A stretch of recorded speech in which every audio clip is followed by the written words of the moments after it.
जी अस्सलाम वालेकुम व्यूअर्स, मैं आज आपके साथ 10 डिफरेंट बिजनेस आइडियाज शेयर करूंगा जो प्रॉफिट के हवाले से अगर बात करूं तो बहुत ज़्यादा हाई प्रॉफिट मार्जिन हैं। Idea number 1, e commerce store. E commerce store एक ऐसा बिजनेस मॉडल है जो पूरी दुनिया में इतना एक्सपैंड हो चुका है, उस पर इतनी ग्रोथ है। On daily basis thousands number of जो आपके ई कॉमर्स स्टोर्स हैं वो बनते हैं। ई कॉमर्स स्टोर्स आप फेसबुक पे भी बना सकते हैं पेज, क्योंकि ऑनलाइन शॉपिंग का इतना बूम हो चुका है जिसकी वजह से लोग जो हैं वो फिजिकल शॉपिंग करना जाना मार्केट्स में स्टोर्स में लोगों को उतना इंटरेस्ट रहा नहीं। तो फोकस करें कि आप कोई उन प्रोडक्ट्स को आप कैटर करें जो एक तो हैंडमेड क्राफ्ट्स हों और गैजेट्स हों, ज्वेलरीज हों।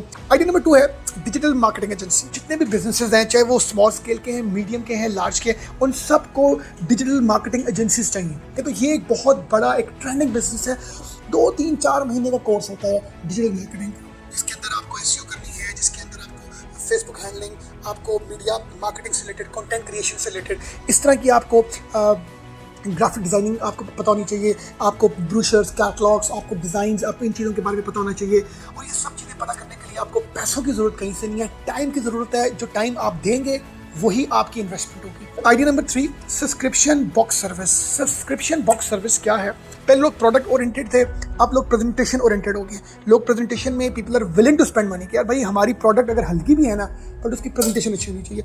तो अपनी वेबसाइट बनाएं, अपना पेज बनाएं, उसमें आप लिखेंगे कि कस्टमाइज आप जो है वो बॉक्स बना के देते हैं। आपके पास होंगे तो जनरल मुख्तलिफ साइज़ के बॉक्सेस होंगे, उनके ऊपर जो आपने प्रिंट्स करना है, उनके ऊपर जो आपने जो भी डिज़ाइनिंग करनी है उसको थोड़ा सा आपने कस्टमाइज बनाना है। इसी तरह अगर मैं बात करूँ नंबर 4 बिजनेस आइडिया की, वो है ऑनलाइन कोचिंग एंड कंसल्टिंग। ये बड़ा इंटरेस्टिंग काम है। आपने अपनी प्रोडक्ट को इतना ज़्यादा बेहतर पॉलिश करना है कि आप जो भी भेज रहे हैं उसकी आपके पास एक्चुअल इन्फॉर्मेशन होनी चाहिए। और ऑनलाइन कोचिंग का इतना ट्रेंड है कि लोग अब वो फिजिकल जनाब क्लासों में आना, अकेडमी में जाना, ये चीज़ें बहुत कम हो गई हैं। हेल्थ ओरिएंटेड कोचिंग में ये है कि people are very conscious about their health, fitness, diet.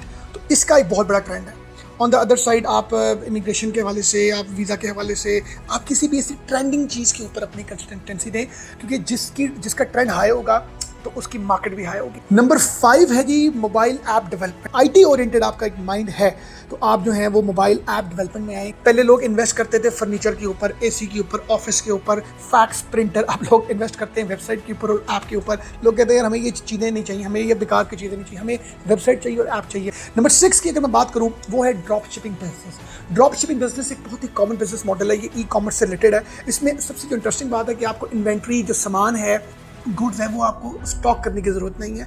आपने सिंपल क्या करना है, आपने प्रोडक्ट सेल करनी है थर्ड पार्टी को, और जो बीच में सेकंड पार्टी है उसकी रिस्पॉन्सिबिलिटी है कि वो प्रोडक्ट को डिलीवर करेगा, उसकी स्टोरेज करेगा, उसकी सारी टेकन केयर करेगा। तो सिंपल आपने इसमें जो है वो ऑर्डर लेना है एक जगह से, और जो सप्लायर है उसको आपने वो पर्टिकुलर्स देने हैं उस बायर के, और उस सेलर ने बायर को डिस्पैच कर देना है। नंबर 7 की अगर मैं बात करूं, हेल्थ एंड वेलनेस प्रोडक्ट्स। आप किसी भी ऑलरेडी एग्जिस्टिंग प्रोडक्ट जो आपकी मार्केट में चल रही है, जो इंपोर्ट बाहर से हो रही है या लोकल बन रही है, उनसे रेट्स नेगोशिएट करें और उनको आगे आप जो है वो अच्छे डिस्काउंटेड रेट्स में लेके उनको आप ऑनलाइन सेल करें, क्योंकि इसका बहुत ज़्यादा ट्रेंड है। नंबर 8 की मैं बात करूँ, वर्चुअल इवेंट प्लानिंग। बहुत से जो वर्चुअल इवेंट प्लानर्स होते हैं ये एग्जीबिशन करते हैं, मतलब कि जी इस कंपनी की ये प्रोडक्ट लॉन्च हो रही है, उनकी पिक्चर्स, उनकी वीडियोस वो अपलोड। इस तरह का बहुत बड़ा ट्रेंड है, क्योंकि लोग अब वो फिजिकल जो एक कॉन्फ्रेंसेस होती थी, ट्रेड शोज होते थे, वर्कशॉप होती थी, उनसे लोग बाहर निकल चुके हैं। नंबर 9 की अगर मैं बात करूँ वो है real estate. High profitable business है जिसमें आपका काम जो है वो एक एज ए ट्रेडर है, जिसमें आपने बायर को और सेलर को आपस में कनेक्ट करना है, या आपने वो उसकी प्रॉपर्टी रेंट आउट करनी है। और अगर थोड़े से आपके पैसे हैं, तो ऑब्वियसली आपको प्लॉट बाय करना है, उसको फिर आगे आपको सेल करना है, या आप एक घर पुराना परचेस करें, उसको फर्निश करें, उसकी रिस्ट्रक्चरिंग करें, उसको बेचें, बट इसके लिए obviously you need a lot of funds. Number 10 last वो है पर्सनलाइज्ड प्रोडक्ट्स। इसमें बेसिक आपको एक वेबसाइट चाहिए, आपको एक फेसबुक पेज चाहिए जिसमें आप बड़ा क्लियरली लिखें जी पर्सनलाइज्ड हम गिफ्ट्स को इनग्रेव करते हैं जो भी आप हमें देना चाहें। इसके लिए ऑब्वियसली आपको प्रिंटर चाहिए। मार्केट में बेशुमार प्रिंटर बैठे हुए हैं। आपने उस जो आपका बायर है उससे आपने मग, वॉलेट, की चेन, जो भी इसकी प्रोडक्ट है, टी शर्ट, वो लेनी है और मार्केट से आपने उसको इनग्रेव करवा के जो भी वो इमेज चाहता है वो उसको आपने प्रोवाइड करनी है। ऑन द अदर साइड जो इस बिजनेस का मेन एक सोर्स ऑफ रेवेन्यू है, जो आपको करना चाहिए कि आप खुद से वॉलेट और मल्टीपल की चेन्स, बॉल पेन, आप टी शर्ट्स, इन चीज़ों को इनग्रेव करवाएं। जो मतलब जैसे हैप्पी बर्थडे हो गया, हैप्पी न्यू ईयर हो गया, मल्टीपल तरह के इवेंट्स होते हैं। इन 10 बिजनेस आइडियाज़ में उतने ज़्यादा आपको इन्वेस्टमेंट नहीं चाहिए। आपको इन्वेस्टमेंट चाहिए टाइम की, एनर्जी की, हिम्मत की, मोटिवेशन की, डिटर्मिनेशन की,